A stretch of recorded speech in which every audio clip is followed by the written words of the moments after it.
Welcome, everybody, to this special episode of Bottom of the Beaker. We have reached the half century mark. This is number 50. I am your host, QT Russell, and I am here this week, very pleased to be here with my illustrious co hosts, JT Russ3457. How are you doing tonight, JT?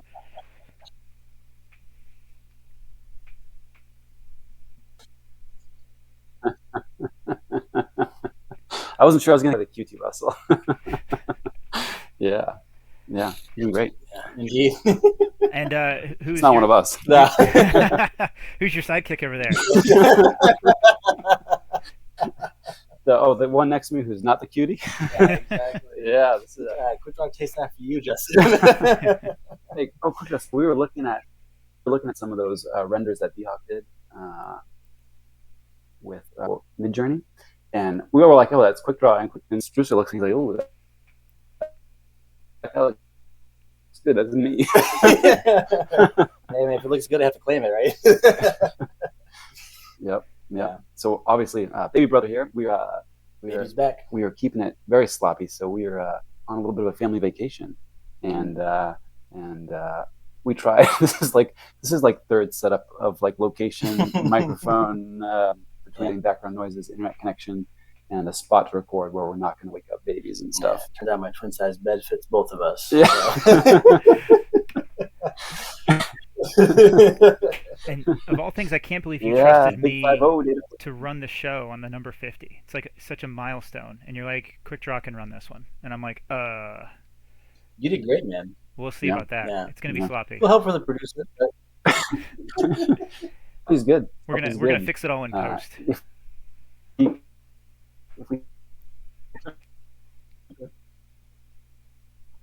I wipe out all those awkward pauses and awkward co-hosts. yeah, can't cut me out of this one.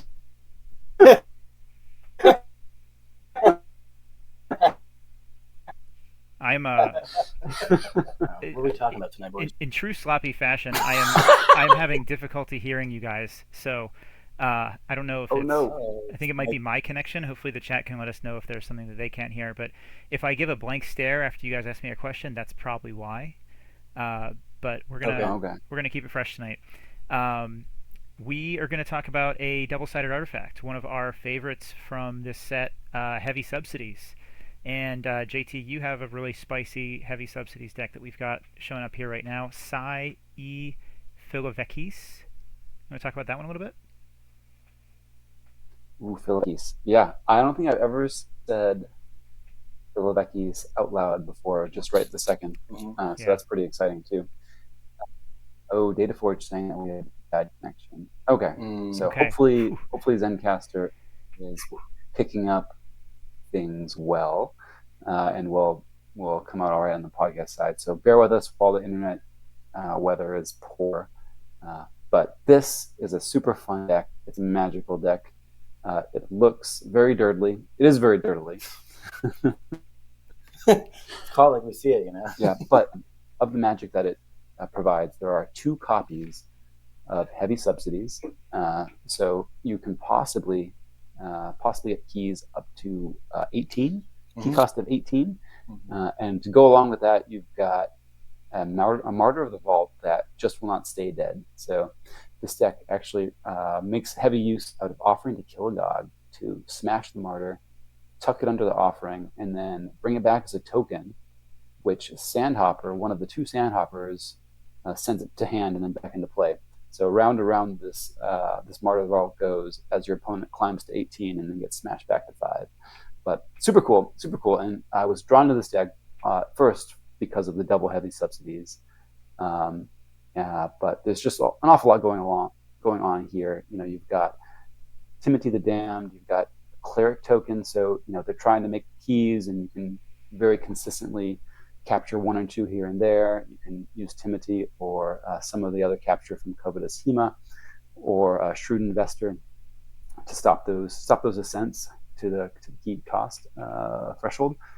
And one other thing that's in here that's really cool, there are 2 copies of Celestial Gorm.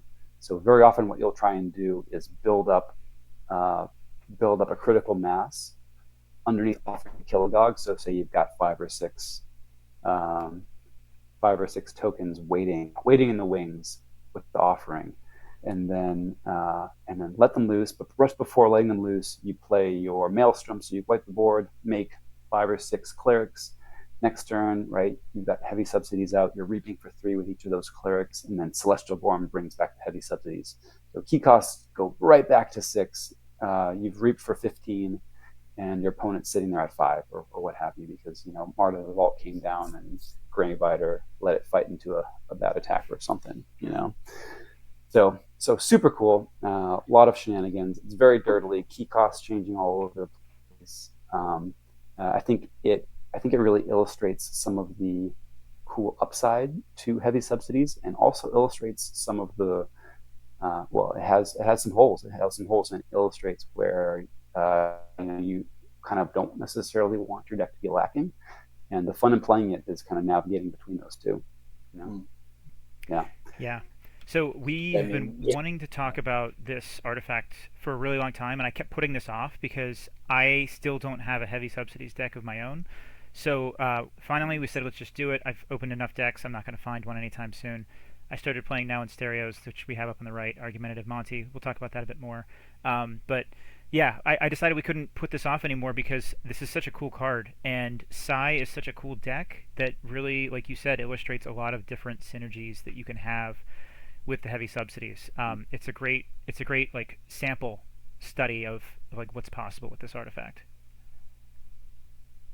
Yeah, I don't know if there are quite enough decks out there where we've really seen what it can do in the open meta, or if it's really a forced deck. But I think it's going to be something that folks are going to have to at least consider. I mean, certainly Proclamation was a thing that folks were aware of. We can do some comparisons with Proclamation. Yeah. I don't know. It might be better than Proclamation. I think it's a nice upgrade to Proclamation, in my opinion. We could debate that point, I'm sure. But it's going to pose some interesting questions to some of the decks that folks have been saying are probably good counters to WoW. So we can talk about that too. But yeah, I'm excited to be talking about this one. We've been putting it off because I think it's one of the marquee double-sided artifacts of the set, and I love it. I love it inside. I've got it in 1 or 2 others, but yeah. I'm a big fan of this one so far. Yeah. And ST Russell, you've also played this. Yeah, I was just gonna say you've played this deck a few times as well, right? Yeah. Well, I'm more on the dirtily side with that deck, but I've seen the journey that JT's had with that, and it's pretty impressive. That you really have to know what it's doing. You have to really have the game plan in your mind while you're making your turn. So it really rewards, like I would say, good placement and proper play. While at the same time, like I think that it can be repressive. So I thought it's a really skill testing deck in my opinion. Absolutely. I've seen it played a few times. We had to play with this last night, and I got to see the light go out of my brother's eyes when he realized what the deck was doing. The full force hit him, and I think we kind of started in and was like, okay, +6 double, sure. Like I'm gonna have my dudes, and then flash forward an hour and 30 minutes later, he's like, no keys. Yeah, my first experience with this deck was Saturday morning of the Vault Tour in Baltimore. I'm sitting down with Julie for a fun match. I'm like, you know what? Just give me something fun. We can play a quick game before the Vault Tour starts. And Justin hands me this deck, and I think the 45 minutes goes by, and we didn't even forge a key yet. No, I was going to tell that story too because I remember you playing that game. It was right before we were gonna get registered and start the event, and you guys sat down to play that, and I was like, you guys are not finishing this game. I don't even think you realized it. Julie was playing, I think, 2 Effervescent Principles as well, and the whole thing was just it was fun to watch. It was funny as well, but I was like, there's no way this game's going to come close to finishing, and it didn't. No, we could have gone that whole day. I don't think we would have finished our game. I mean, and we know how long that day was. You still wouldn't have finished. Yeah. Exactly. Oh man, that would just like a great meme. Round 7. They're still on Q1. It's just a practice. Yeah, we were gone for a lunch break, dinner break. Oh my god! It's really interesting mathematically, like this card, because at first you look at it and you kind of just think that it sort of cuts the value of amber in half, and it kind of does, but it also like doubles the reaping. So it definitely I feel has like an unfair effect or an imbalanced effect. I shouldn't say unfair, an imbalanced effect on decks that rely on bonus pips compared to decks that rely on reaping. Like it actually helps reaping decks a lot more, right? Yeah, absolutely. Yeah, I think in a vacuum, this card favors the creature based deck more than an action based deck for sure. Mm-hmm. That amber pips on card are worth less. Yeah, and creature more. Yeah, sure. I mean, amber pips, steel. I mean, pretty much anything that interacts with amber is not a creature reaping, right? Is mitigated in its impact. Mm-hmm. Yeah. So your kind of initial reaction says like, well, your Coda Rush takes a hit with this card. Like that's kind of the idea, right? Like I want to go wide with my tokens, and everyone's saying, okay, fine, you do your token thing. I'm just going to jam some amber and win. Well, Heavy Subsidies comes along and says, not so fast, not so fast. You know, you're working twice as hard. I'm working half as hard, or as hard as I normally work. Yeah, I think like the elephant in the room then is like, well, what about scaling amber control? Because obviously that's favored to this sort of card. But I think in general, this card even sort of nullifies a lot of scaling amber control cards. Sure, you get the one time effect, but by the time you can cycle back to that, the game's pretty much over because you can just read back for value. And key costs of 12, 18 is really hard to win in that type of race from an action based deck, even if you can steal 9 or 10 a game, you know? Yeah, but not all scaling amber control is equal against this. Like TMTP obviously is very strong because it targets anything above 6. Yeah. Shatterstorm can do a lot of damage. We already talked about Effervescent Principle, but like Interdimensional Graft, not so much. Like it's like often when you're looking at scaling amber control in older sets, you know, depending on your preference, you might look at Graft or TMTP pretty similarly, but they operate very differently against heavy subsidies. Yeah, and I think like thinking back to, I mean, trying to draw an analogy here. I play True Loser a lot of a double brig, interdimensional graph decks, and typically, I'll like to generate up just a stockpile of amber and just hope that that pile is good enough for me to win the game. But when key costs are so large, it can be really tough, even with large amber swings, to even still win that kind of race. Well, So I think just having the creatures on the field when gets so much value. yeah, True Loser and Brig actually might be an exception to what I would say about like why Graft is not as effective. But if you have Brig, I Yeah. feel like that still could be just as effective because your opponent is also going to have to take a lot longer to get to check. And in a Mm-hmm. matchup against just one of these, like I think the double here in Sai is pretty unusual. So let's just talk about the impact on one. They have to get to 12. It should take Yeah. them a little bit longer to get there. Should be able to get you set up. And when they get there, you're gonna you're gonna brig them for 12, which is essentially still a key, and it's pretty similar Mm-hmm. in the math as just a regular fair brig game, right?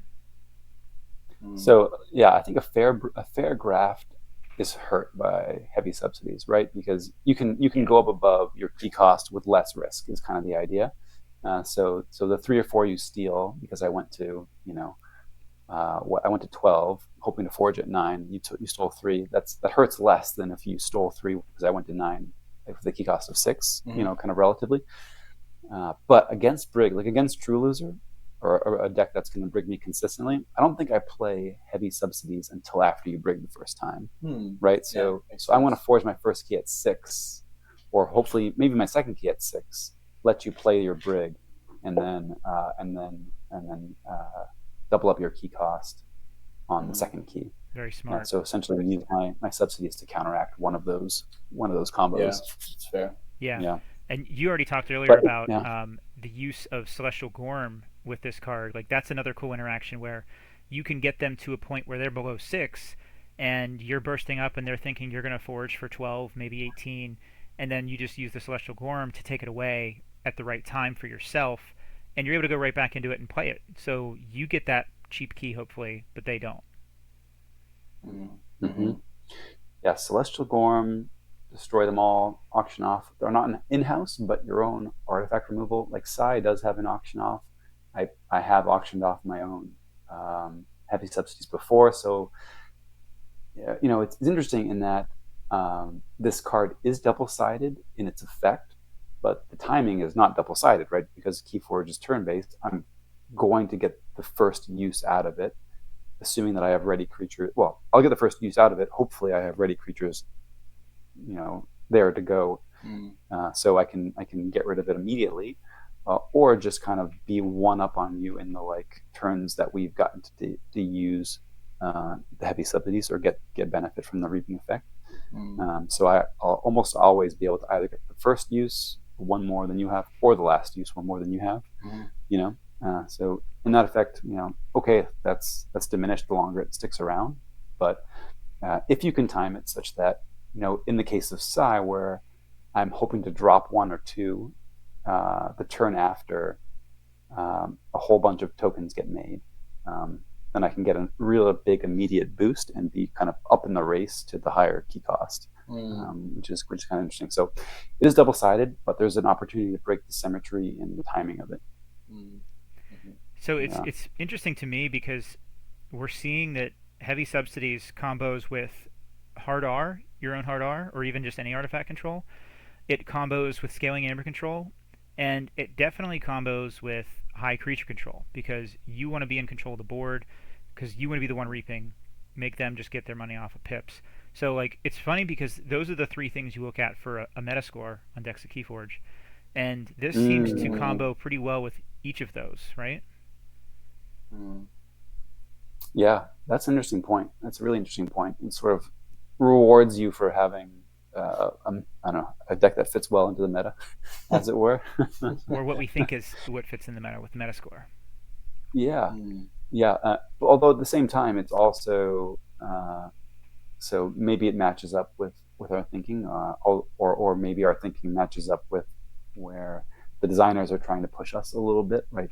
I think it's hard to look at Winds of Exchange or really any of the sets since AOA and not conclude that we're trying to make the game a little bit more board centric, right? I mean, even starting with AOA, Worlds Collide certainly, maybe less so Mass Mutation or DT per se, but even then I would say it's a fair argument to make that we're trying to make it more like play a board, use your board, have some meaningful tactics rather than just kind of jamming pips. Yeah, interactive.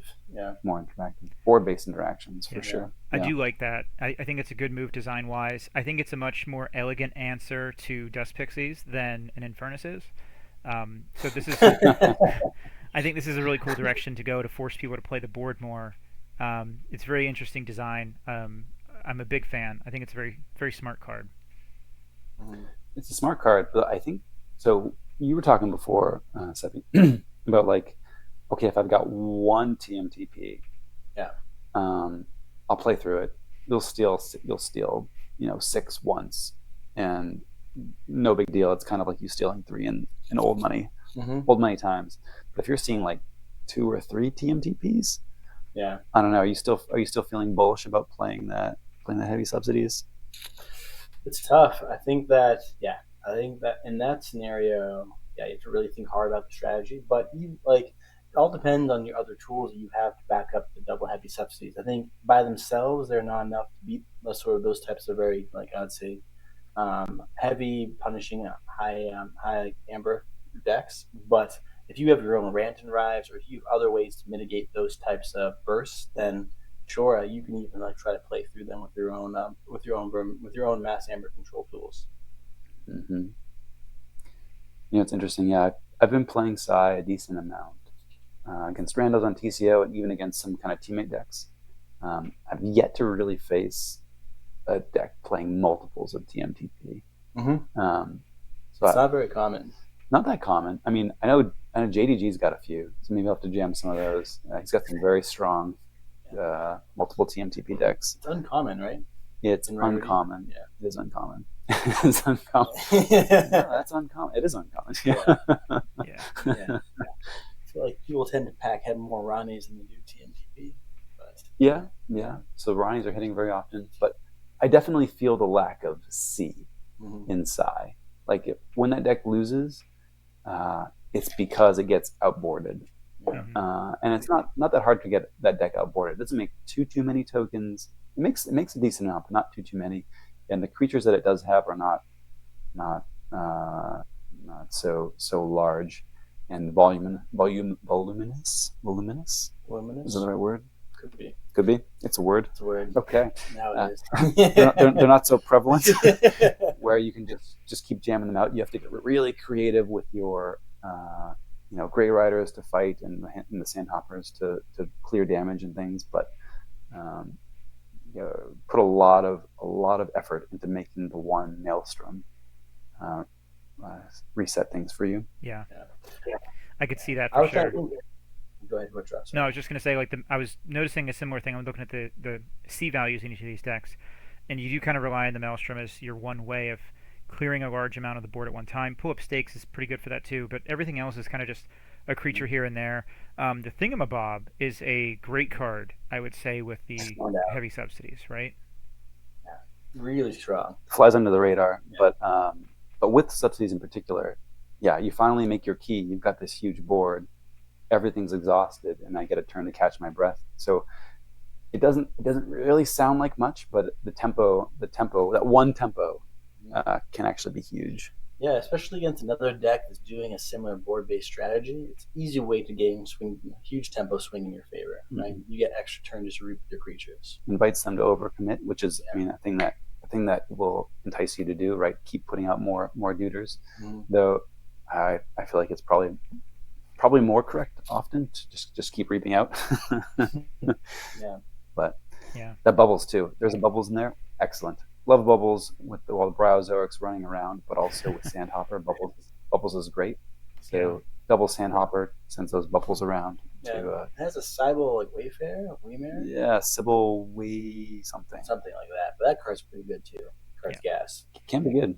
Yeah. Sybil has a tendency to hit the creature that I don't want it to hit 100% of the time. I've literally never been able to call the house I wanted to call a Sybil out because it always hits the one that I want. Yeah. One thing I think is always interesting about heavy subsidies is that in a mirror deck where like they're playing a board rush, board flood, and you're playing board flood, I think heavy subsidies generally tends to favor Woe versus a mirror versus out of set rush deck, because Woe always has the tendency to have larger board states in one house because of the token.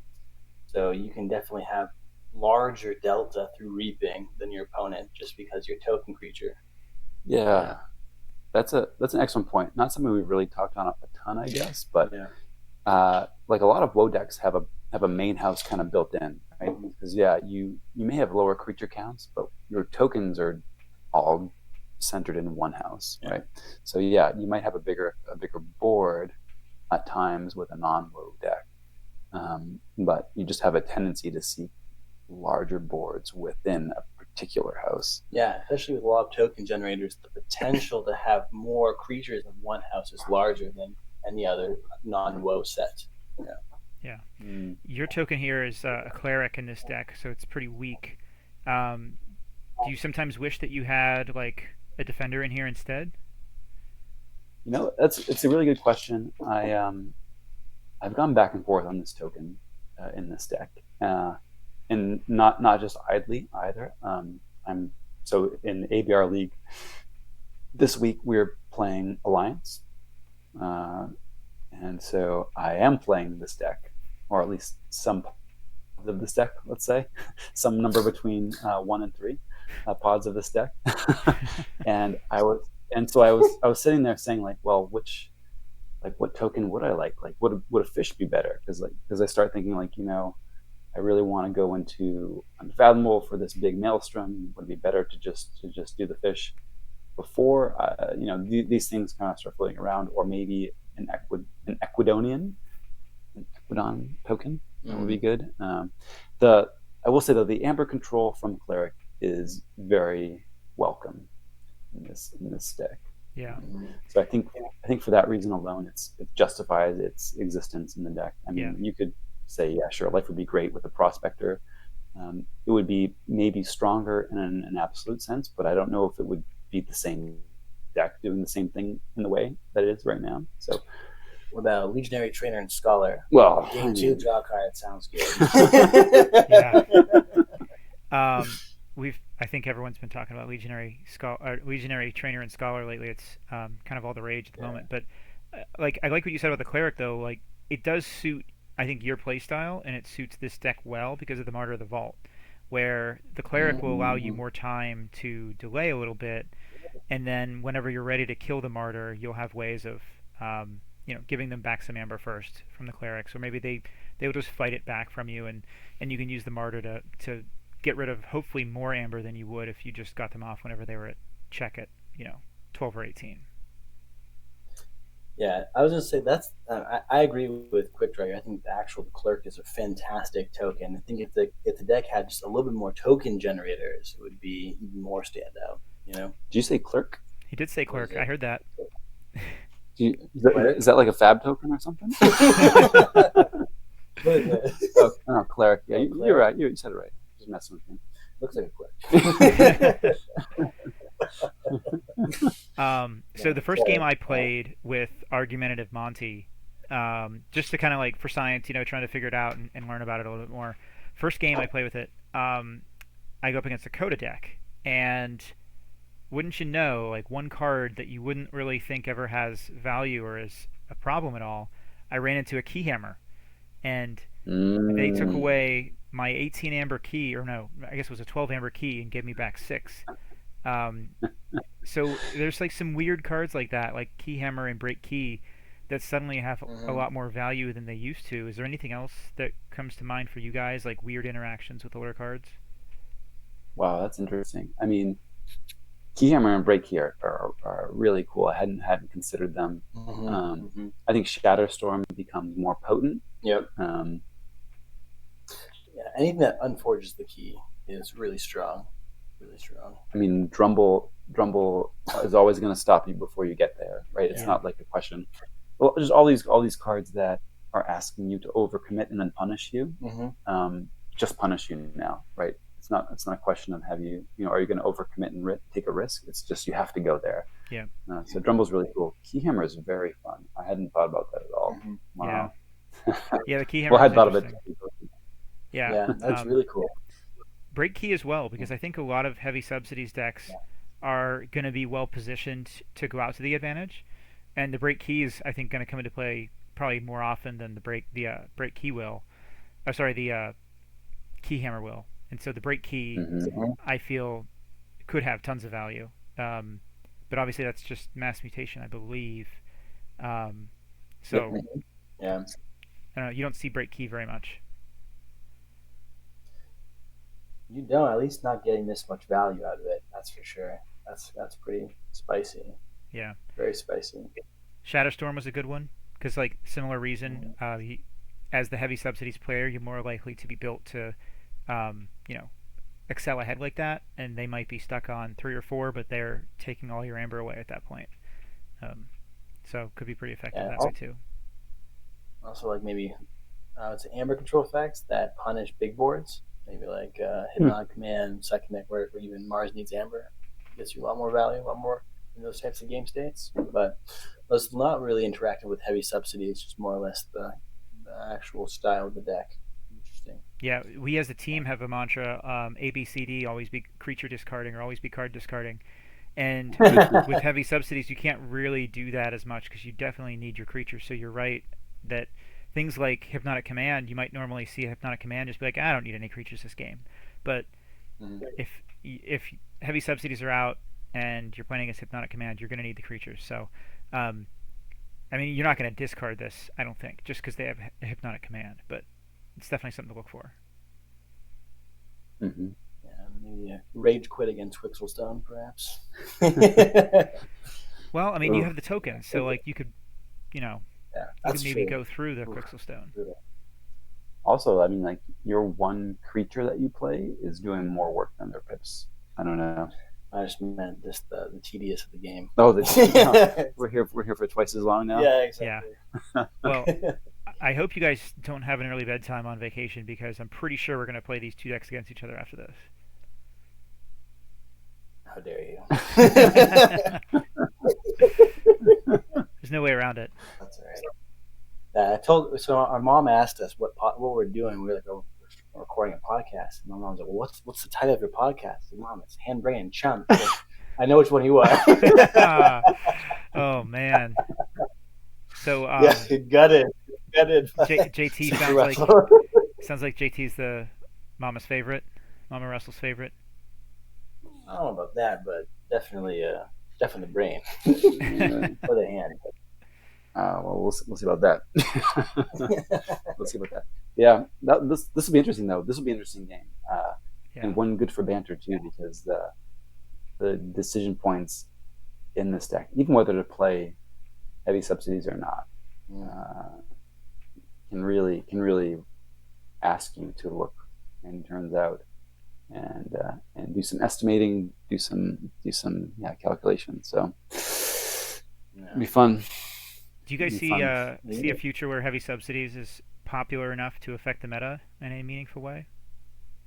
Well, I'm going to turn that back on you. Do you feel like, well, let's maybe build up to that question. Do you think it's better or worse than Proclamation 346E? I think it's better. I love Proclamation Okay. too. I'm not trying to dunk on it. I really do like Proclamation. I think this one's better.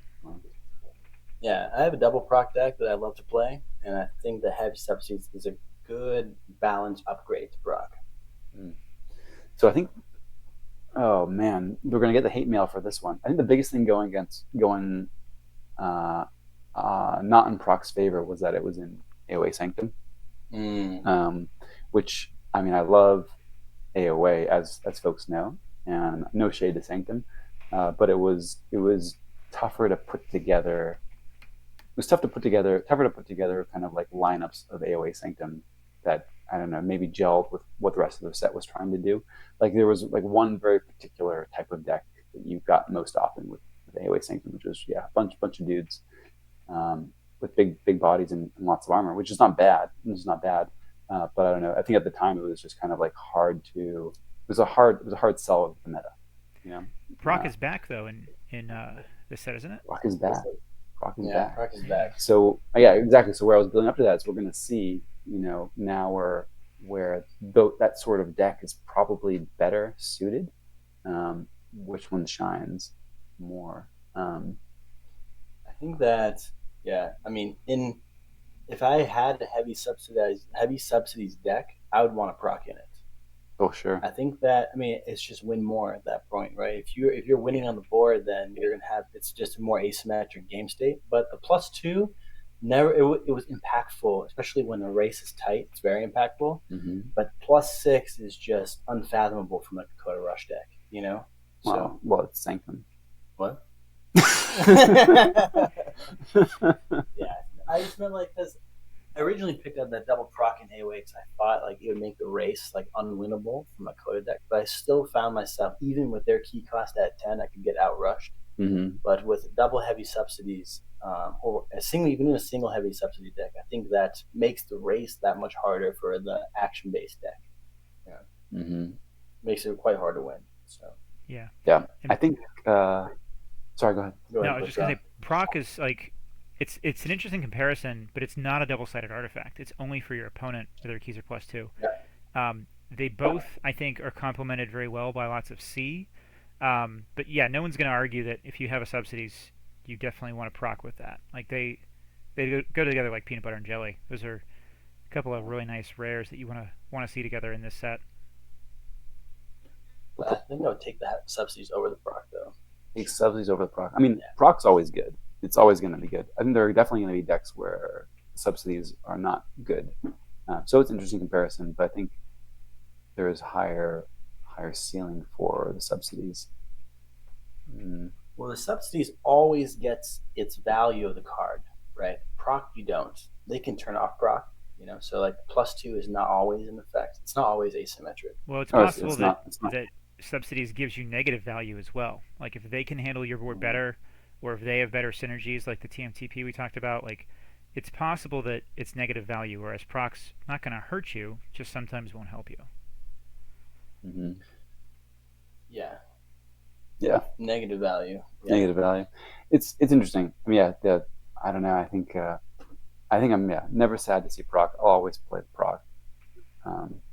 There are definitely going to be decks where I'll discard heavy subsidies, or situations where I'll discard heavy subsidies. I'm not saying that that's worse, but yeah, if I was looking back to AOA days, I probably would be super jazzed to have heavy subsidies in place of proclamation. Although I feel like heavy subsidy is more like into Grump Buggy rather than Proclamation. Interesting. Just because there is sort of that somewhat double-sided nature. Yeah, but still, yeah, exactly. And but that's true. You would discard Grump Buggy on occasion. Yeah, definitely has that sort of a negative value aspect to it potentially. Yeah, I like that comparison too. Yeah. So nothing on that one. I guess back to my question though, like, do you expect is heavy subsidies in your mind like one of those cards that even though it's rare, it's good enough to influence the meta in any way? I think it's always hard to have rare being that impactful in the meta. I do think that in decks where it's going to be game warping. So I think, like, for me, I feel like those decks are going to be good or at least worth testing. But I don't know how prevalent they will be because I opened up two displays. I didn't get one heavy subsidy deck. So yeah. You guys are really bad at opening decks. It's a fact. I've always been bad. I opened one really sassy deck from my displays, but my last Winds of Exchange display that I'm like, 75% of the way through right now has been really unremarkable. Like, if people only opened this display and that was the only thing they had for Winds of Exchange, they would probably think it's like AOA revisited. It's been a bad display. Good decks I opened in WoW are my Berserker decks. I think that's Keyforge finally syncing with me. My playstyle.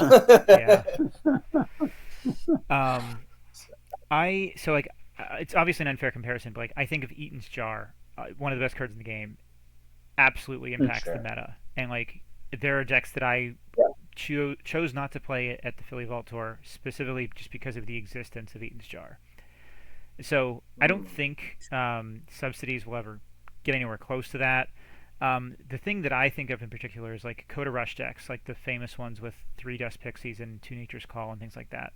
Like, I don't think that if I had a deck like that, I don't think that this would even like cross my mind.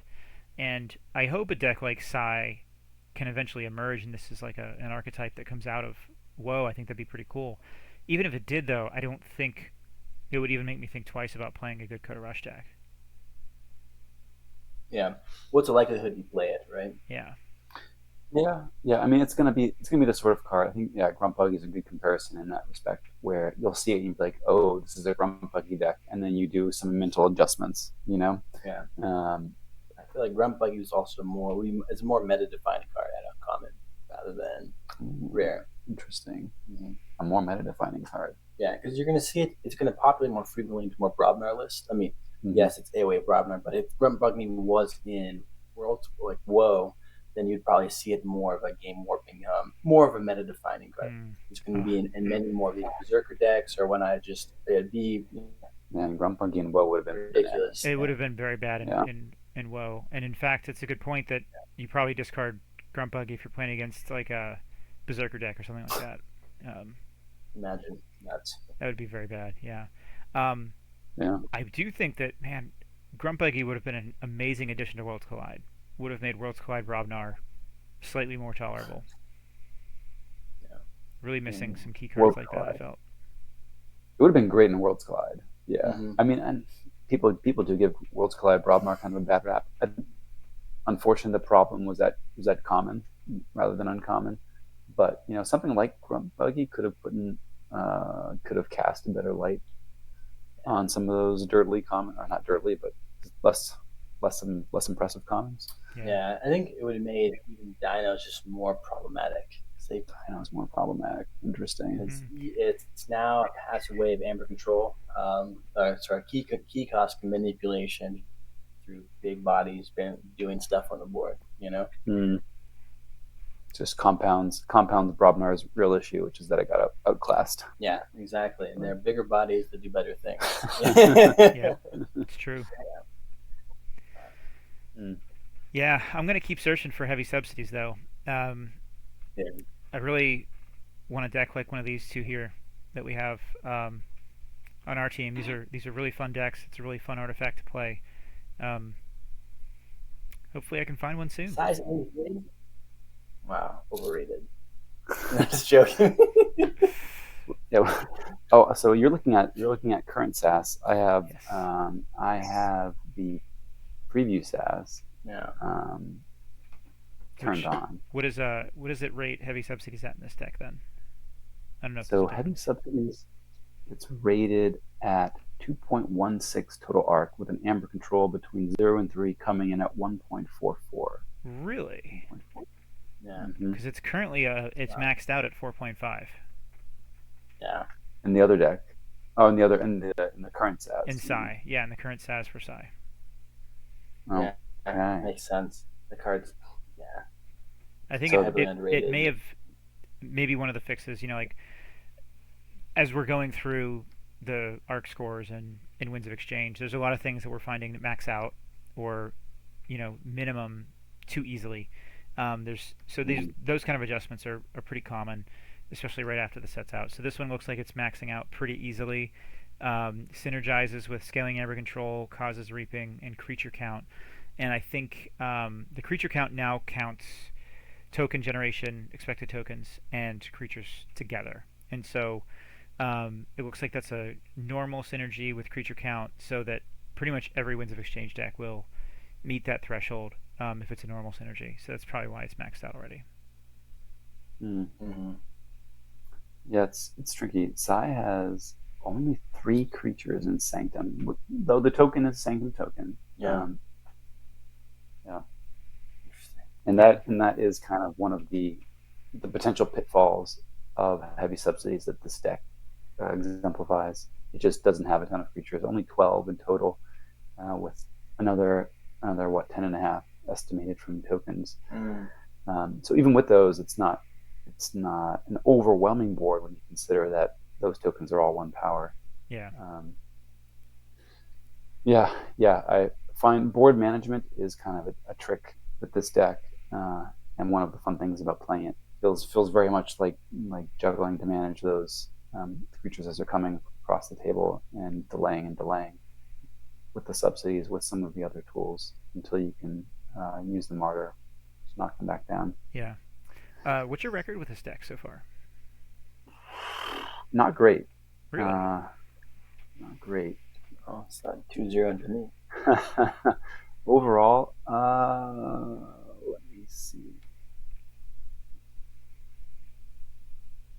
Yeah, 4-7 currently. 4-7 on I must have TCO. watched all of your wins then, because this is one of those decks that's like every time I watch you play this one and some other ones, it's like always a win. Um, Mm-hmm. I don't know.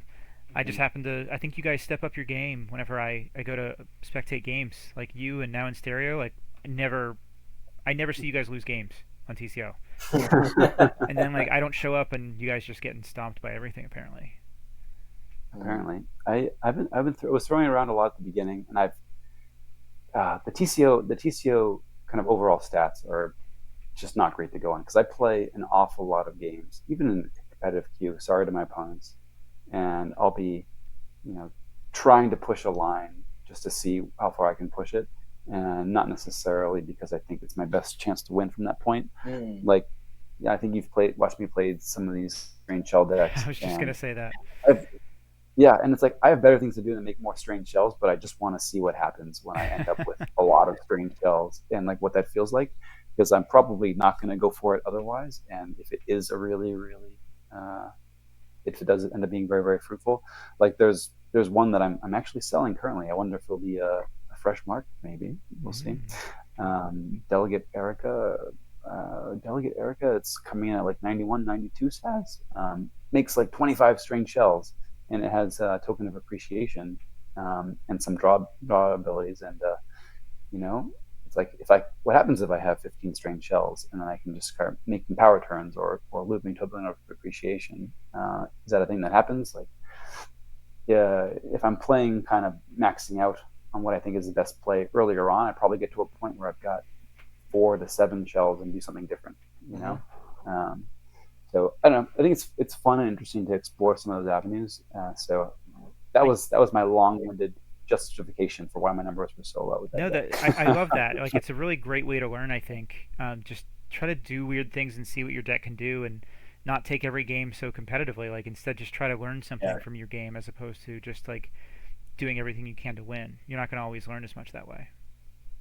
Mm-hmm. It's Oh, very totally, very nice totally. sloppy Every science. deck that yeah, every game that I lose, that was what I was doing. So you're undefeated when you try. Is what you're saying. I'm undefeated when I try, and doubly undefeated when I try hard. Love it. Um, yeah. So Data Forge Stream might be displaying one of your decks tomorrow night if Fresh Marks is happening tomorrow night on schedule. We'll see. We'll see. Thanks We'll for the see. stream. Thanks for watching Data Forge Stream. Good luck in your ABR match. Um, Good Yeah, luck. playing luck, some Doc. Yeah, maybe playing some crazy alliance with double heavy subsidies. Who knows? Maybe. could be. Could be. Could be. We're on the same ABR team, Doc and I. So Ah, okay. it's a possibility. Yeah. Uh, without giving away too much, our team is I think mostly uninterested in alliance. Um, I was trying to encourage my team to have everyone play Whirlpool. Um, Hmm. I don't think I was successful. Um, and I'm on my way to having enough for an entire ABR team to play Whirlpool. So Whoa! Not in Winds of Exchange. I'm getting there. Wow. I think I These are large teams too this well time not this around. season, but I think I have like 6 or 7 Winds of Exchange Whirlpool decks. So Whoa, nice. normal sized ABR team getting there, and that's partially thanks to you guys. You guys hooked me up with some really nice Whirlpool decks out in Philly. So props to you guys. Happy to help. And we have a spicy one. We're running through the ringer now too. We'll see where that lands. Yeah. Yeah, might land in my deck box sometime. We'll see. Mm. um, I feel like we should Speaking of world, revisit. I think we said this before. We should revisit Whirlpool and WoW. We did a Whirlpool episode already. I feel like it might need another one because everybody loves Whirlpool now. an interesting card to play with hefty subsidies too. Maybe. An interesting card with heavy subsidies. Yeah. Yeah. I mean, interesting, super interesting in that. Well, like we talked about with Whirlpool, there's probably one player that shouldn't be playing creatures. Probably, maybe two players. um, but there's probably at least one player that shouldn't be playing creatures. Not always, but most of the time. Maybe that's less true in Winds of Exchange. I'm not sure yet. But Yeah, I'm not sure yet either, but it is definitely a different dynamic than it used to be. very different, and so interesting too to have it reprinted in Winds of Exchange, where there are cards like heavy subsidies that say like, nope, we are not discounting those creatures. Like they are just way more valuable on board Mm-hmm. than whatever else the heck you were planning on doing with them. Yeah. So yeah, I mean, against Whirlpool, when there's a shrewd investor being, waiting to be played, you may still want to have an empty board, but if your opponent's reaping for, 8 with 4 dudes, like that's a big threat. Big threat, yeah. Yeah. Interesting. Yeah, especially if you've relegated yourself to just pips Mm-hmm. from your actions. Yeah. Yeah, exactly. Yep. Yeah. Is there anything else you guys want to talk about with heavy subsidies? Any other cards, interactions we didn't touch on yet? I think we hit a lot of the things that I was most keen to get in there. Um, I wanted to make sure we touched on the things that you wanted to see alongside heavy subsidies. You know, so maybe just worth mentioning that Woe does not have a ton of scaling amber control, right? So if you do have a deck that can pair or does pair something like Rant and Ride with heavy subsidies, like that's just golden. Mm-hmm.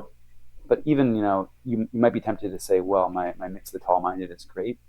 I mean, yes and no. I think in the similar way to how draft is maybe diminished a little bit with the subsidies and maybe mixes as well. Um, so interesting. What about closed door negotiation? Whew, Yeah, spicy. that's interesting. I'm still kind of settling on where I most want my opponent to be when I play closed door negotiations. Like steal one and you draw one, I'm always going to do. So if all I'm doing is giving you one card, I'm always going to play it, you know, by and large, I can't think of a situation where I'm going to discard it there. Steel 2, you draw 2, still feels good. Steel 3, you draw 3 is feeling good, but maybe a little bit less good. And above that, I'm probably still playing it, but I'm not feeling great. Yeah, I feel like it's got a weird curve where, I don't know, the 2 to 3 range, I'm not feeling that great about it. But if you're stealing 4 or 5, I don't even care. You can have all the cards you want. Like, I'll take that every day. Mm. And so there's like, and obviously like with 1, yeah, I'll do that every time without question.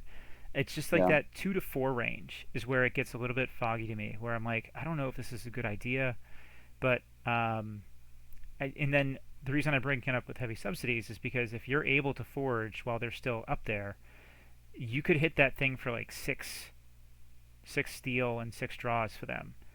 And Mhm. I don't know, like that feels good, but again, like in a heavy subsidies game where your board is more important and the pips out of hand are worth half as much, that steel 6 doesn't sound as good because it's really just like a quarter of a key. Less of a key. I mean, it's interesting too in that the cards that they're drawing have less immediate impact if they are pips from hand. Um, okay, they may get some fuel to start building up their board, but that's going to take a turn or two to be established. Hopefully, you're playing some sort of wipe. I don't know. It's interesting. It is really interesting, and I hadn't thought about it in the way you were describing with closed door negotiations, but maybe that's true, and I just haven't had situations come up where I'm stealing more than 3 or 4. But I've definitely noticed in that range, it stops being like, oh, definitely, and stops being like, I'm still playing it, but like, oof. Mm-hmm. Yeah. Yeah, I think it really depends on this. For me, the situation and like what they could potentially be drawing into. You know, I feel like I mean stealing what 9 into a heavy subsidies or what 6 into heavy subsidies feels good, but if you're going to lose your board position because of it, I don't know. I would sort of value the board over the steal. You know. Yeah, it depends on what kind of answers they're going to have too. Like if they're just a bunch of Yeah. actions, who cares? But like if you're, Curious. you know, we talked about Scholar and Legionary Trainer. If you're going to face off against a Scholar Legionary Trainer deck and you're letting them draw 10 cards, then chances are pretty high if they're in the right package, they're going to rule of 6 a Scholar the next turn and end their Mm-hmm. turn with another 12 in hand. So, you know, there's things like that that can get out of hand where if you give them a big closer negotiation, it sounds great immediately, but it's going to just continue to spiral for you after that. Yeah, I agree with that. Yeah, right on. Cool. Well, that's sort of last point that I want to make sure we hit there. But Yeah. yeah. So we do have a word from our sponsor this evening. This episode of Bottom of the Beaker is brought to you by the Smithsonian Institute. The Smithsonian Museum's mission is to commemorate the largest battle lines in history, from the Great Grunt Wars all the way up to the bottleneck of Blorbs and the rundown of rebels. The Smithsonian Institute would not be possible without support from the Crucible Endowment for the Arts and scholars and researchers like you. Visit your local Smithsonian Institute at one of our 57 locations around the Crucible, with more opening weekly. Thank you to the Smithsonian Institute. Very Great, nice. great supporters of the show and the game. Mm-hmm. Yeah. Yes. Support the local arts is the big thing right there. So Totally. thanks to them. Totally. Anything else before we try to wrap this up? No, we're gonna need all the time we can. You are right. We should have ended this sooner, facing a triple heavy subsidies matchup coming up. So just want to let you guys know we record Bottom of the Beaker live on Tuesday nights right here at twitch.tv/sloppylabwork. Join us with a live audience of people and ducks. For archives of our past shows and other recordings, head over to YouTube. Search for Sloppy Labwork there. You'll find us. And for the very best content, 57 times distilled and scraped from the bottom of the beaker. Search for that very phrase in our podcatcher of choice, and we'll be there for you waiting with our heavy subsidies. JT, do you have any parting words for the people getting off the podcast? No, just stay sloppy, folks. This will be the last time I'll play with or against this deck. Let's make it a fun one then. Let's do it. It's going to be great. We are going to play this matchup here on screen. Yes, unless any other further objections? Nope. Okay. All right. Done. Cool. I will be playing the Alright. side of argumentative. I'll let you guys choose who plays as the hand and who plays as the brain. I guess it's my deck, so I should be brain. Yeah, for sure. Okay. All What right. Muddle would say. You the jump. That's right. All All right. right. I was gonna stop the Zencat recording while we're at it. Yeah, I'm going to play in beginner as we do, and I'm also going to play with hands open. So just kindly not look at the stream and see my entire hand, and then we're going to be good. Okay, Should we use a time limit? Wow, that's a good question. We could throw a time limit on there. Sure. 45 minutes. 45. Let's do it. Let's do that 50. standard? Just because of the brain interaction, I think. Let's do a little 5 extra minutes for that. Okay. All right. I'm gonna punt this, so you know. and ST Russell discards his subsidy. All right.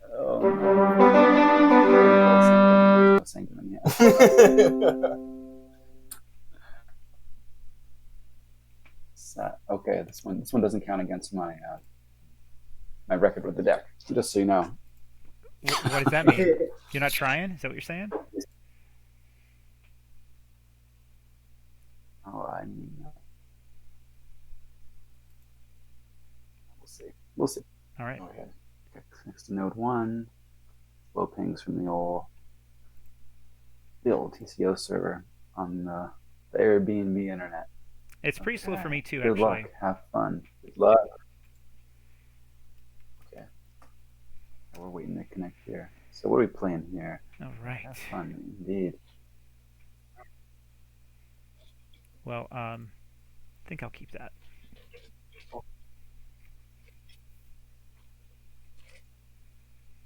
So take a quick look over here. I don't think we've got any artifact control, right? Just the Celestial Gorm. On their side. Celestial Gorm. Okay. Yeah, my TCO is extremely slow. I don't know about yours. Yeah, we're in the red on the old pingometer. So am I. I'm gonna keep this one. Okay, let's go straight to. All right. Yeah, we set that timer. Yeah, for sure. Just gonna play a swap widget. All right, let's go Equidon.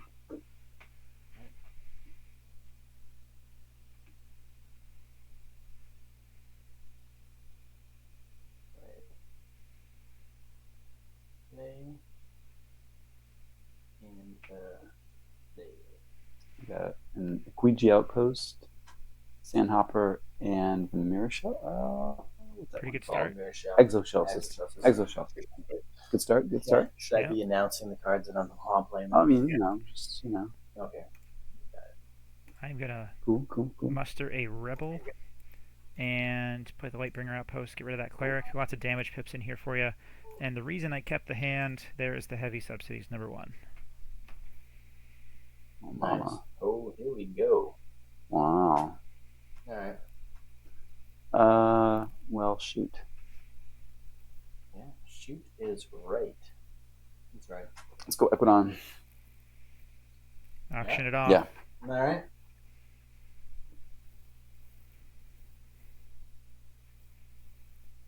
Equidon.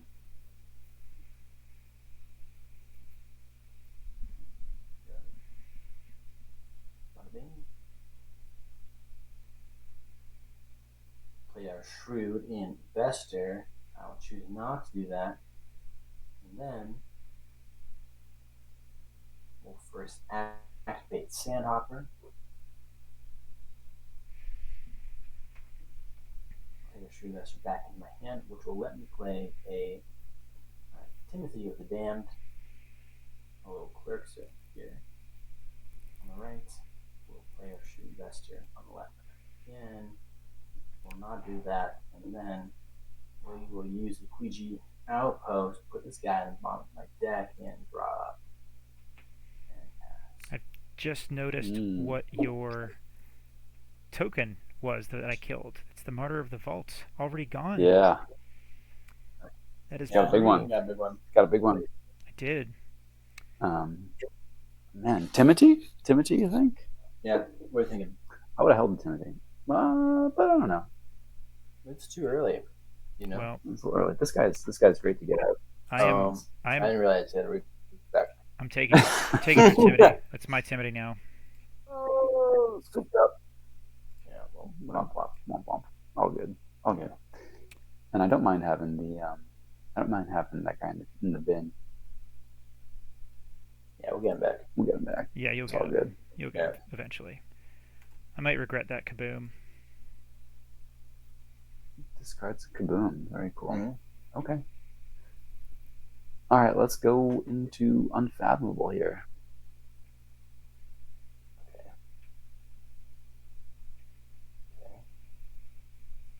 First, we'll play in Under Pressure.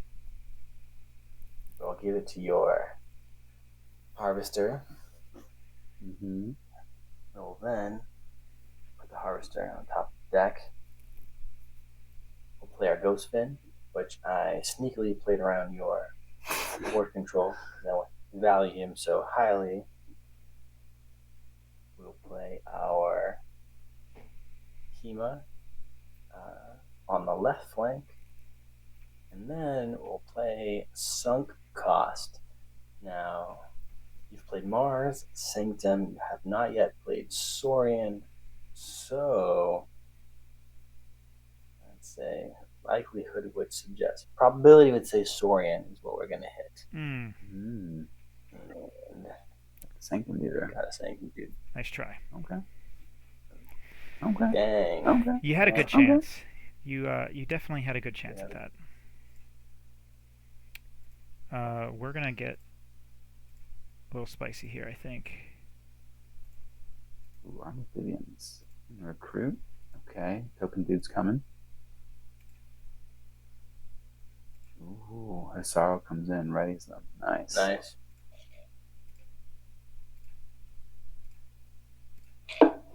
And I fighted because of the Pax Sariana. Cool. So fought down the Hema. Okay. Nice. Let's see what we got here.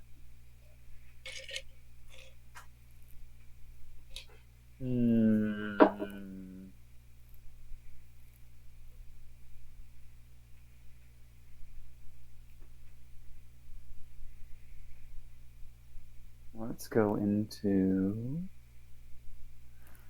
let's go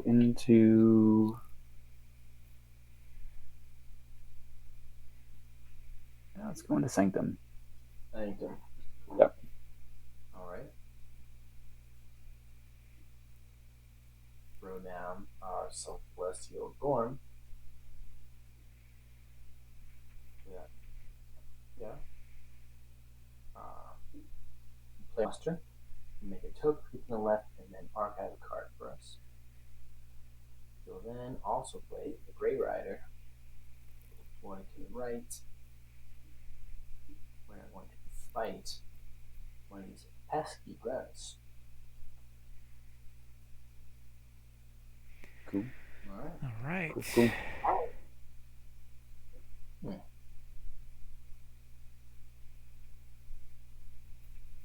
Nice. I like that turn. Yep. Thought you might. Very nice. Let's see where this one goes. Back to Saurian. I don't like that your deck has a Late Everlasting. That's not cool. What does that card do? Let me look it up. Nothing. Don't worry about it. Yeah. It's a thing. It's okay. Yeah. Still ways to go for that first key at 12. Well, could be 24 soon, for all we know. Could be.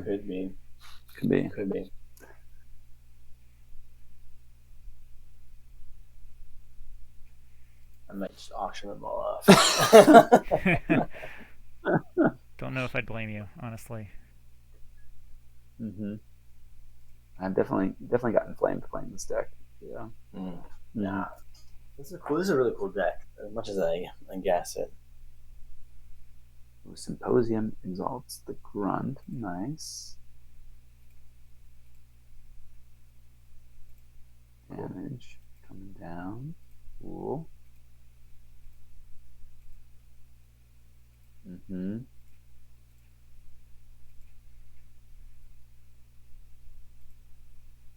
Ooh, that's cool. Might regret that, but we'll see. Wow. Yeah, I don't know if I'd like cool. that. Didn't want to just give up all those creatures in amber right away, though. Mm-hmm. Mm-hmm. Already thinking time.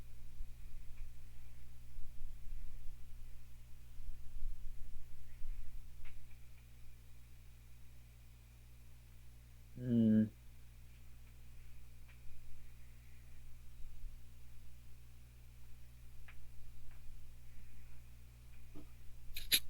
Okay. Okay.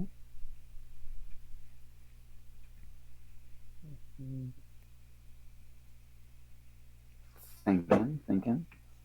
Mm-hmm.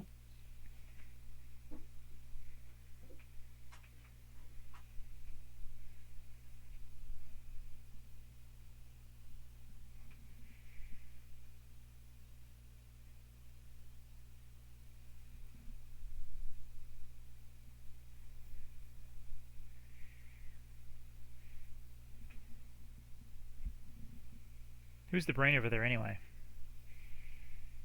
Supposed to be me, but it's unclear. Supposed to be. Now, don't forget, you guys are supposed to be at each other's throats when you make decisions that you don't agree with. It's for entertainment purposes. That's the plan.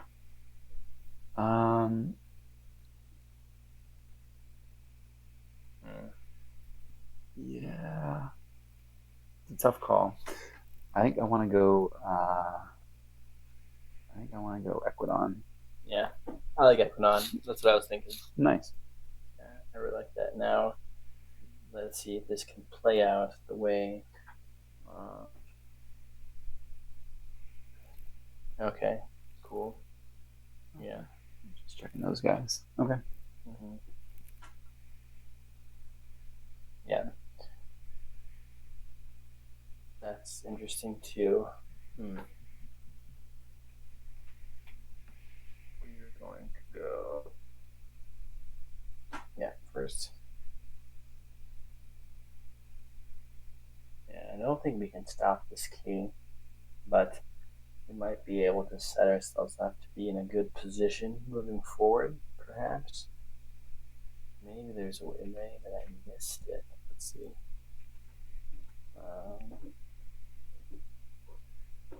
No. I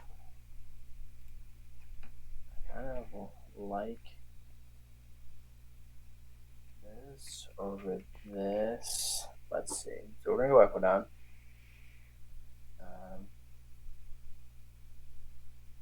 Okay, no.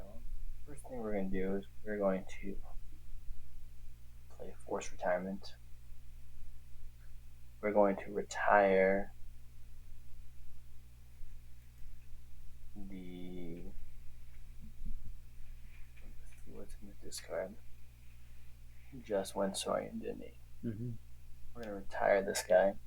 That's a good choice. I'm going to use the Sandhopper to return the bubbles to my hand. So let me play the bubbles again on the left flank. I'll put this guy on top of your deck. And then we're gonna auction off. I think this card's good. I'm not really that afraid of this card. Which one? The Lightbringer Outpost. Okay. Action ready. Return ready Mars cards to your hand. This card's interesting. What's in his deck that's actually They're all junky Mars cards. Sorry. It's funny. I'm not really afraid of the wizard because it only can return a Mars creature. Yeah, where's this guy? That's probably a good choice. That was a good choice, I think. Yeah. I agree. Of the two, yeah. I'll pop it up. Play artifacts. Okay. All right. I like keys. Keys are good. Well, it's good. Yeah.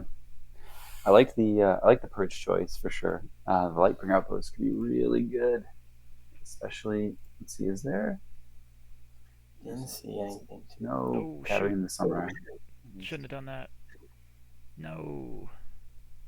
Oh no, meant to play some other dudes first. Yeah, that's my fault. That's a big mistake, though. Did you did you consider using the outpost to send the guy back and draw 3? No, I should have. I knew. Yeah, I could have sent a dude to the bottom. Maybe there's. It would have been interesting to see it finding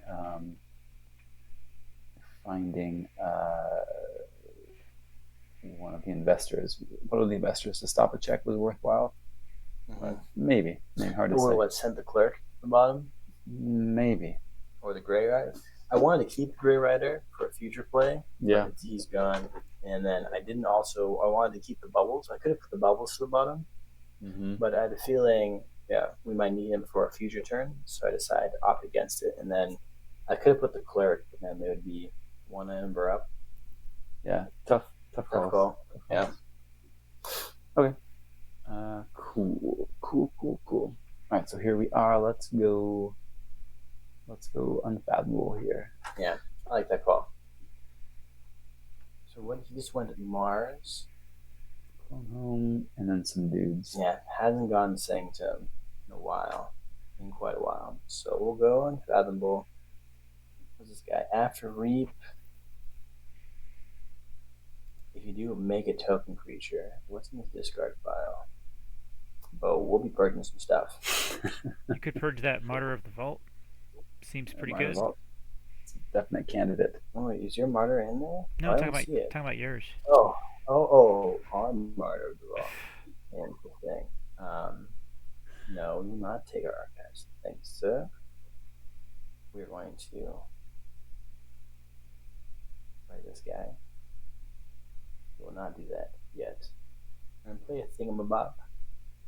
Nice. We're going to Maelstrom. We're going to do this for make a token. Very cool. Hit the Celestial Gorm. That's nice. That's a good hit, yeah. That's a good hit. And I'm going to read. Ghost Spin. Yeah, with the Ghost Spin. Cool. We can purge Harvester or Chalet. I'll take take Chalet.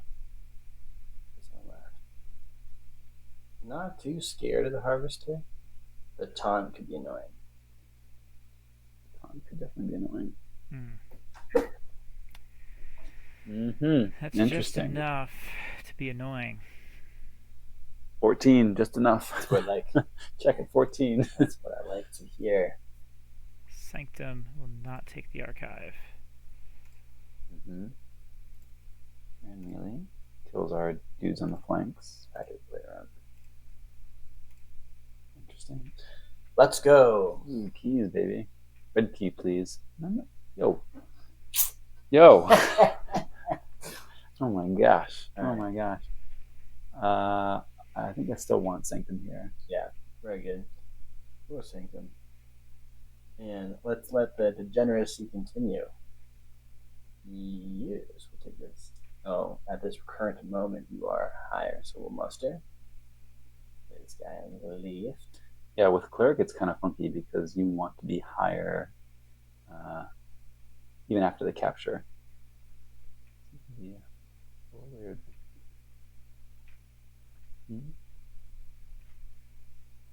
Okay, subsidies are heavier. There they are.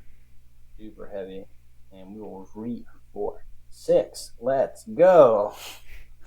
Wowza. Wowzers, indeed. And then, all right, here's the little tricky. With this guy. And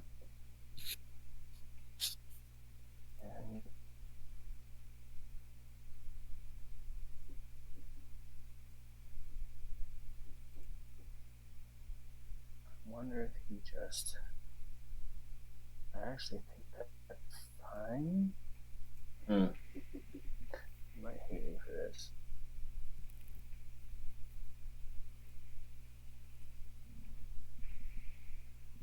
We got one chain left. No. Well, Ends the turn. I like that turn. That was a good turn. Yeah. There's some tough calls in there too. It was a tough call. I'm going to give you back your Timothy. It's interesting now, the swap widget does not have value with the Ixlix Mesmerist, just because I think stealing 1 is probably worse than gaining 3. Oh, yeah. Funny. Funny. All right. So instead, 2, 3, 4. So you had one other choice that turn, Seb. We're at 11. Had you thought about using Celestial Gorm to pop our artifacts back? No. Fair enough. Fair enough. Actually, I like the position that we're in, to be honest. Mm-hmm. Yeah, I like it. Do you still, after I have a large Mars board?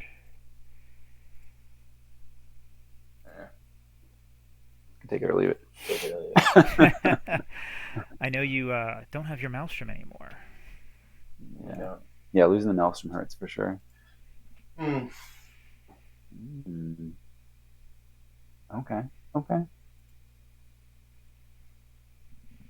Tough calls here. Take a peek at our draw. Yeah. Okay. I actually like that a lot. Okay.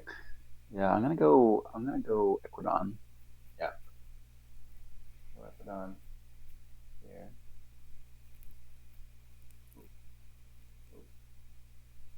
Okay. No. We're playing Unite Drake here. We're playing. Yeah.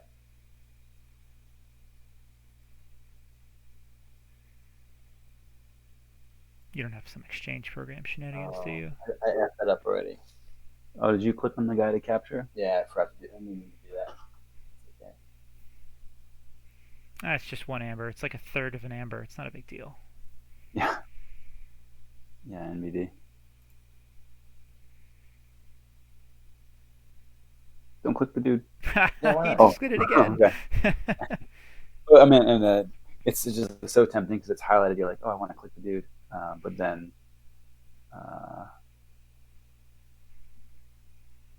it's not like then you have the option. Yeah. So if you're in the business of wanting to do it, that's good. Click him. Oh, click some. He did it again. Very good. I dig it. All right. Okay. So we've got 2 heavy subsidies out. So each reap is for 3. You did shuffle. You do have some ways of killing the martyr out of hand. I kind of want to just make you do that. I shuffled too. Yeah, I think that's the one thing I would have done differently. Yeah. Yeah, you probably didn't redraw him though, because you're probably talking about that because you have the Light Everlasting, but you don't have the Martyr. So I think I'm gonna try to make you pay for that. Maybe. Maybe. Maybe.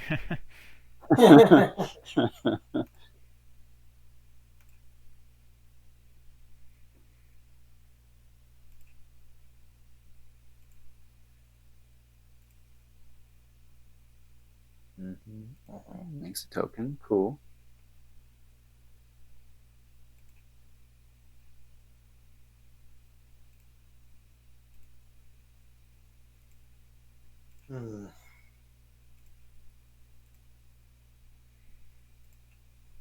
Kills Timothy. Nice. And big old reaps. Okay. Okay. All right, what's on the menu? Good question. I'm gonna say let's go. Some bunch of options here. Mm-hmm.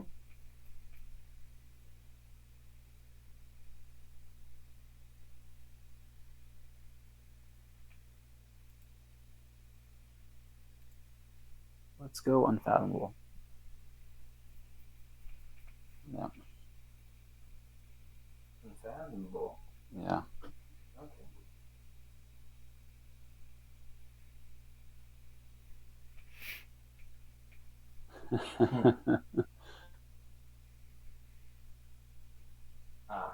Interesting. So many artifacts in this deck. This is looking pretty good for Artifact Week, isn't it? It is. Yeah, 12 artifacts, I think.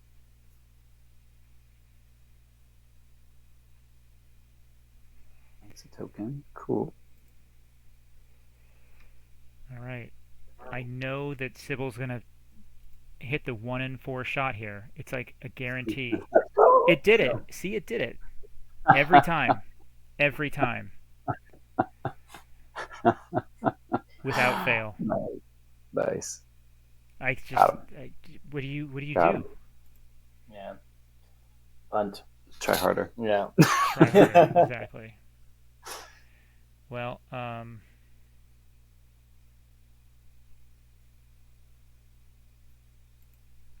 Hilarious. Hilarious. I said it earlier. I mean, it was a given that was going to happen.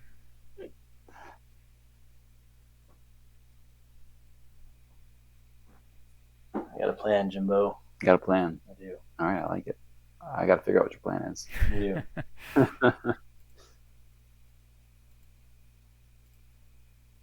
Oof. Ooh. Legionary Trainer comes down. Oh, Shoots. Don't like that. Shoots my dude. Oh boy.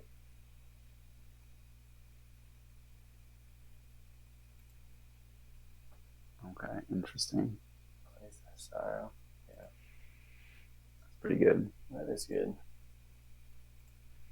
I think this is a case where I'm actually going to steal one from you, or delay the steal, just because I'm sure that you're going to take me off check here. Yeah, well, maybe not. Do that. We'll see. We'll see. Let's see. Sure. 20.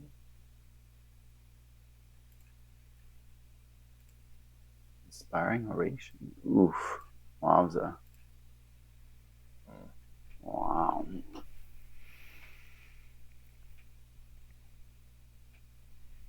Okay, interesting. Very.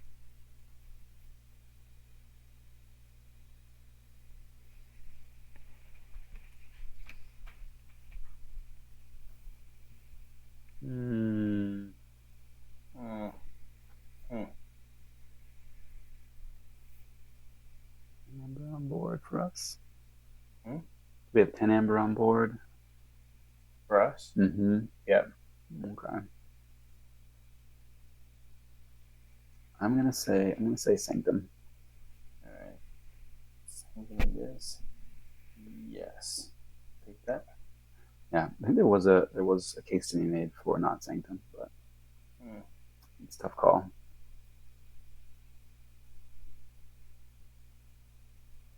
Ooh, Reaps first. Would you Before not playing the Subsidies.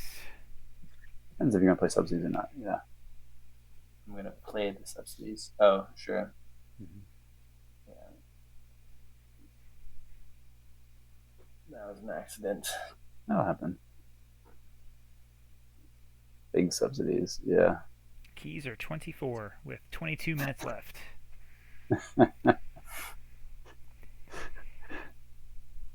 Artifacts compiling, yeah. I don't think we can hold this any longer, though, unfortunately. What do you got for what's under your tokens? I think friendly advice I would always ask a person, you know. Oh, smart.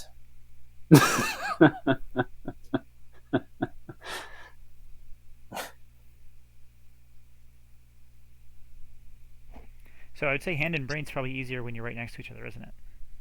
Can be, or easier to deviate from true hand and brain principles. Oh yeah, I should be checking this. Um,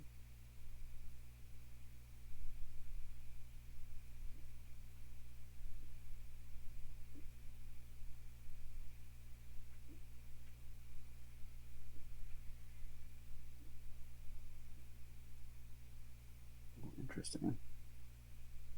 what? You wouldn't have done that? No. Just commenting, you know.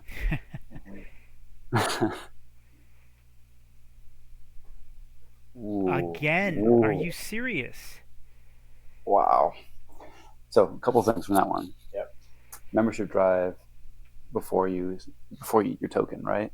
This is a small thing, but I think I would have left the martyr in the discard, Or just in total, just left the martyr in the discard and hold the. Because I could have done the offering on a different turn. On a different turn, on an off turn. Yeah. So I think I prefer to have Martin discard because now he gets the choice to do it to kill all the martyr. But yeah, but I mean we're still so far ahead if he kills out the martyr. True.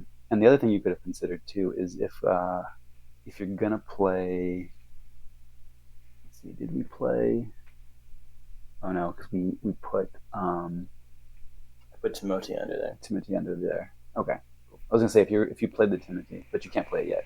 Yeah. No, I can play it on the future turn to stop the forge. Yep. So that's cool. That's Sybil, I swear. So good. So good. So that card's gas. Card's the best. The best. All right. Let's see how this plays out for me. I feel like this could be good, or it could be bad. Okay. That's a Ooh. very big Pax Soriana. Wowza. That's really big. Should have done that first, actually. Yeah. Holy moly.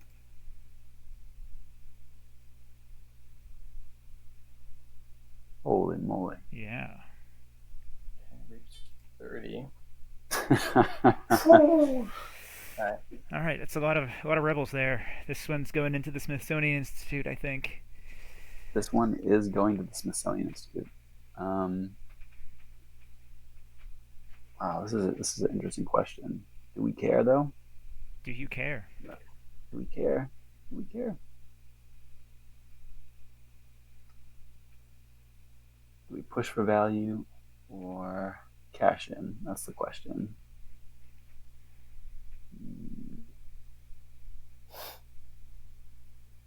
We have 3 heavy subsidies on board. Yep.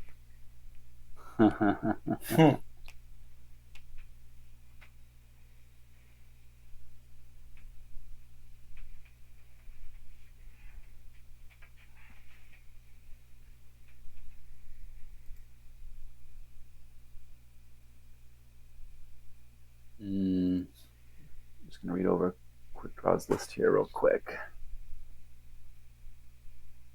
Last name.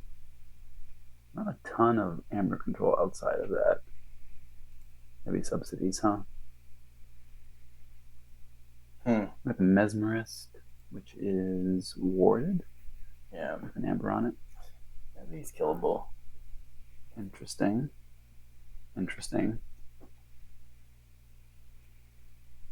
Man, I'm very tempted.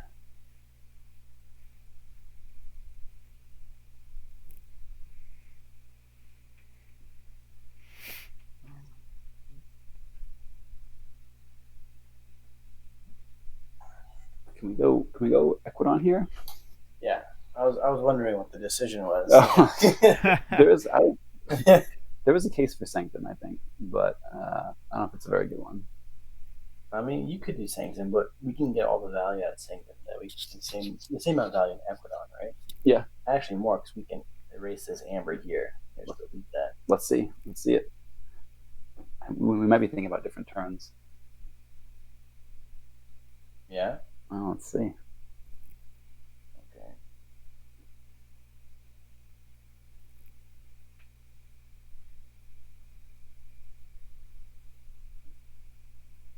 Maybe. I might be playing this all wrong.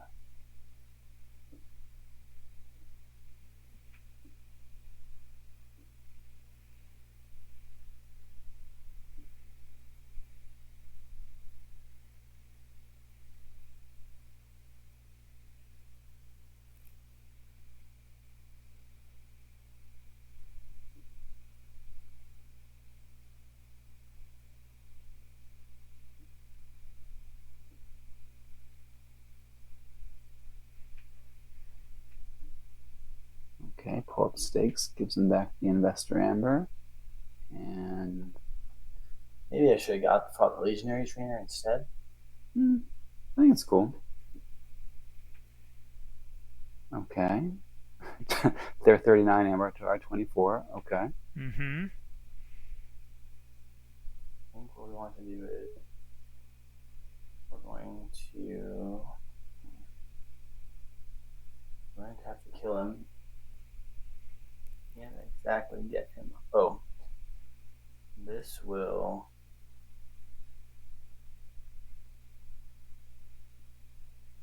Okay, we're gonna play.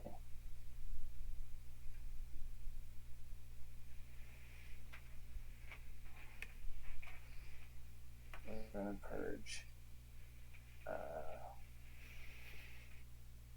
this dude. Purges their heavy subsidies. Nice. Okay. I feel like that's against the rules in this evening. Going for the win here. At least we're gonna try. Yeah, then we're going to.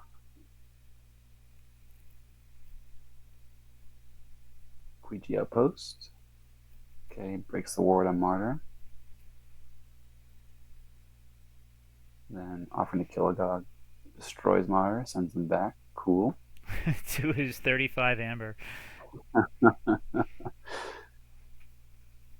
Going to. Ooh.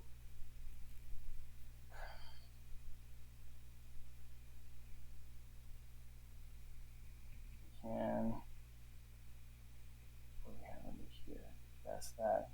I probably should have thought of that first. Delete some more amber. Interesting. Destroy a creature. If you do, this is not even going to destroy a creature. So he's not going to gain one, right? Yeah. No, just breaks a ward. Okay, so forced retirement breaks a ward. Cool.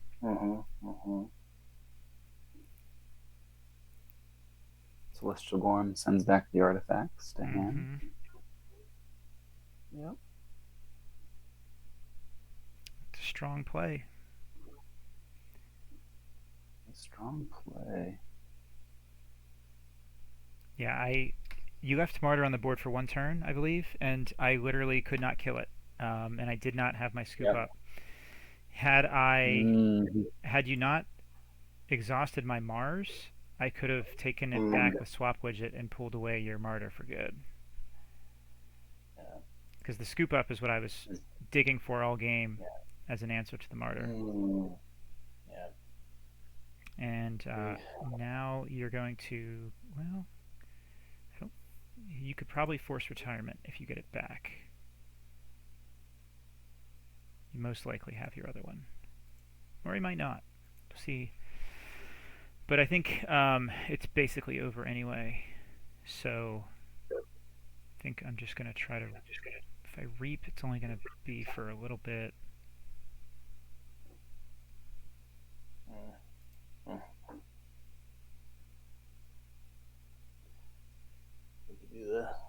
Subsidies route again. Hmm.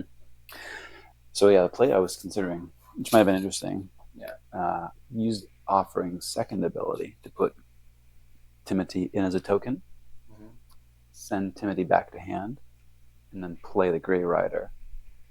Grey Rider comes in next to. Oh, I could have fought. The Martyr. Yeah. And then breaks the ward, and then you can force retire the Martyr. Yeah, because now I don't have an answer. Yeah, have it in case he has the answer. And then you have Timothy in hand. Yeah. Yeah, that's true. Very, very true. Yeah, we could have just played the longer game. I think we probably still lose with the other stuff on the board. Yeah. Yeah, that was the other turn I was considering. It was like, do we go this route, cash in the Celestial Vorm, and pull all the subsidies out with a big burst, or just try and make some more amber? But if he lets us get a forge at like 24, it's just not going to be a good time for us. Yeah, that's what I was thinking. I have to. Yeah, it really has to happen now. I think it was a good time to make the play.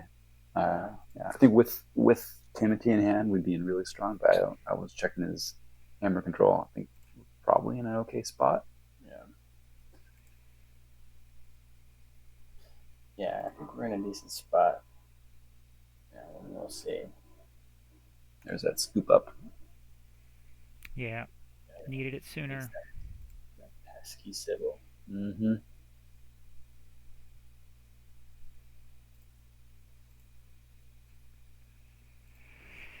Yeah, I don't know the best route here. I think all is mostly lost, but why did that not... Oh, our tokens are elusive. They are? Come on. Yeah, Exoshell is my guy. Exoshell tokens. Practically invisible shell. Is that the flavor text? No, but it shouldn't be. It should say something like your opponent will never see it coming or something like that. It's very true. Yeah. At that point, I'm like pot committed. If I fight it twice, just do it the third time. Yeah. And looks like I rule of 6'd my tokens with 4 left. Right. Key, baby. Couldn't quite get to 12, which would have been useful. Yeah. Would have been. Yeah, I'll say Sanctum. Yeah? Yeah. Okay. Oh, yeah. I guess that's fair. Why not? When in Rome.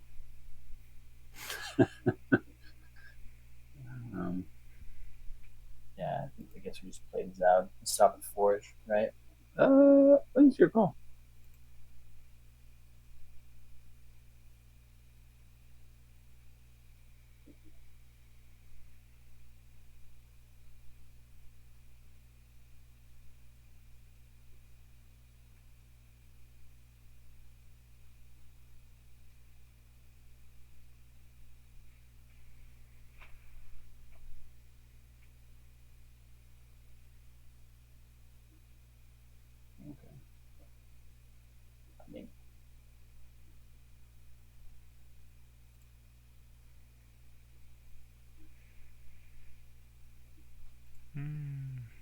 Discard the subsidies? Oh, it's a heavy subsidy stream. You got to play them. Yeah. I figured the Martyr is just as bad at 6 as it is at. Yeah. I mean, They don't have a Martyr, right? They do have a Martyr. They do have a Martyr. That's probably under one of those routes. It's in my discard pile. You guys should know that. Oh no! Where's my ghost fin to purge it? Oh, discard pile. Yeah, there we go. It's right on top. Or yep.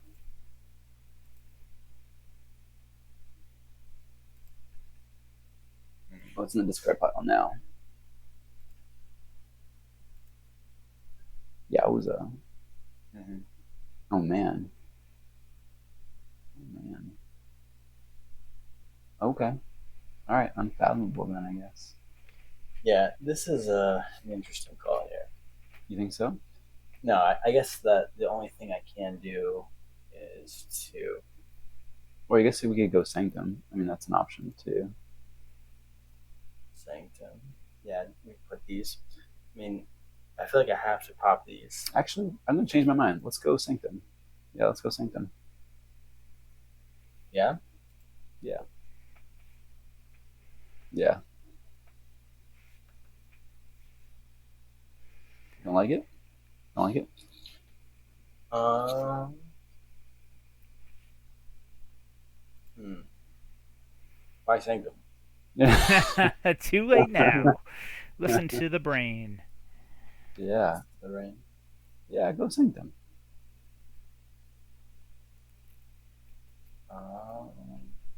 Okay. He's still confused. I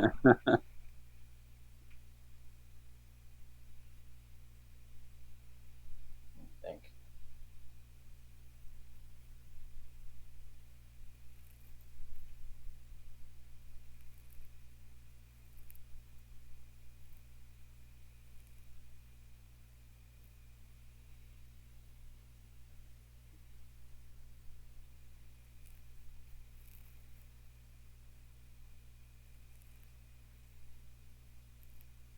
Okay.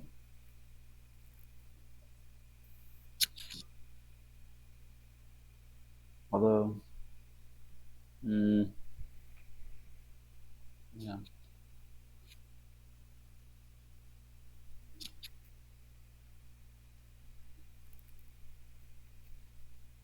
Sanctum. We got 5 minutes left. Yeah. Yeah. I will go Sanctum. Uh-oh. Data Forge stream rating. Oh my. So Data Forge stream played a best of 3 match in the time it took us to get partway through a triple heavy subsidies match. Not fan of this. I would have used the Nightapult first. Use the Nightapult first. What does this do? Oh, enters ready. Mm-hmm. Okay, hold That's all good. It's all good. Roll with it. on. Manual I mode. didn't know what this card did. Manual mode. Oh, but I can't put it back. We just roll with it. There's no way to put it back on top of my deck. You'd have to exhaust the Nightapult and then ready the. Sure. We can do that. Can you do it in 4 minutes and 42 seconds? Maybe. Done. All right. Well, I feel like I have to do this because the Lightbringer Outpost. That's what you're thinking. That's probably the same thing I was thinking. We'll reap. We will. Ray Rider. We'll fight off one of these wards.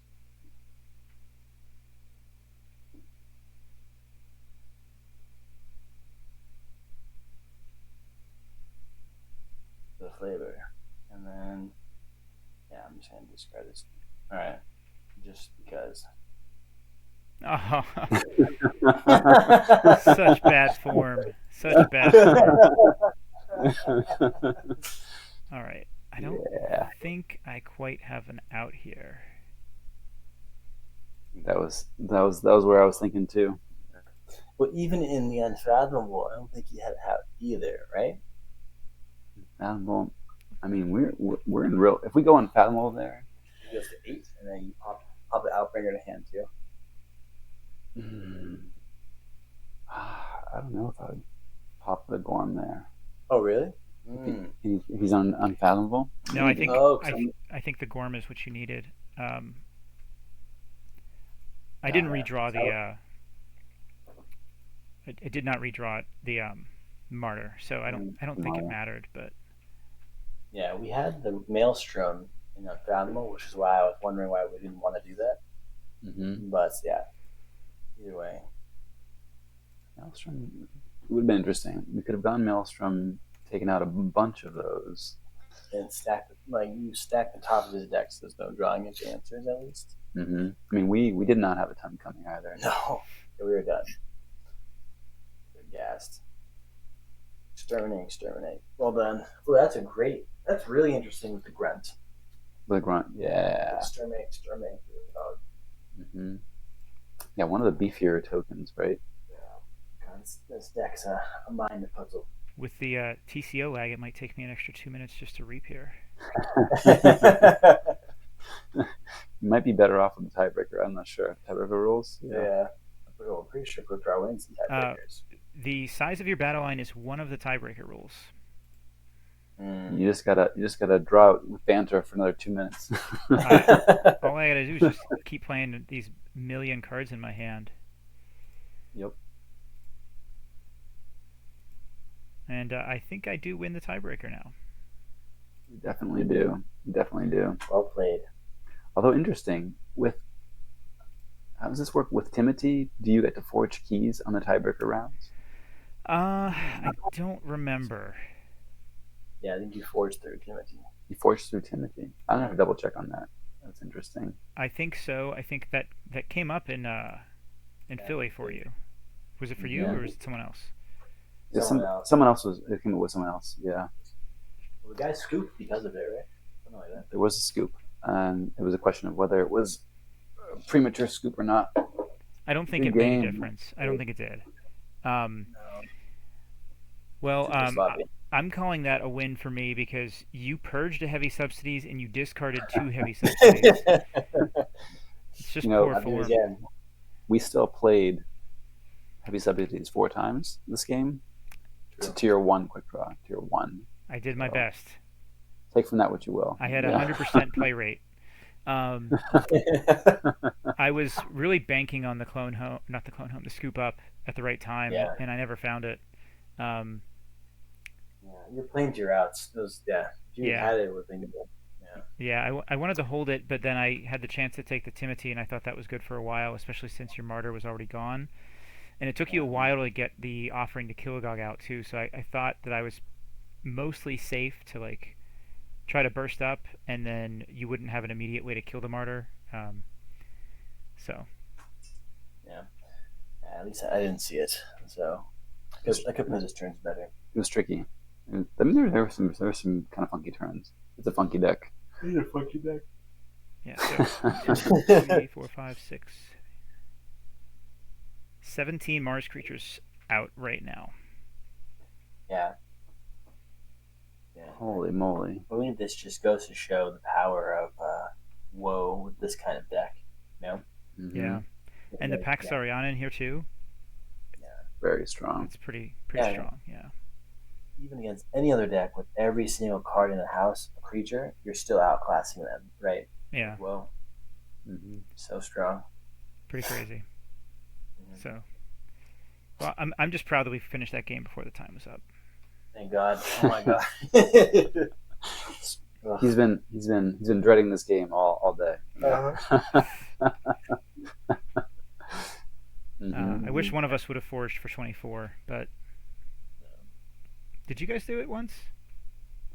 No. We forged at 18, I thought. Yeah. We forged a key for 18?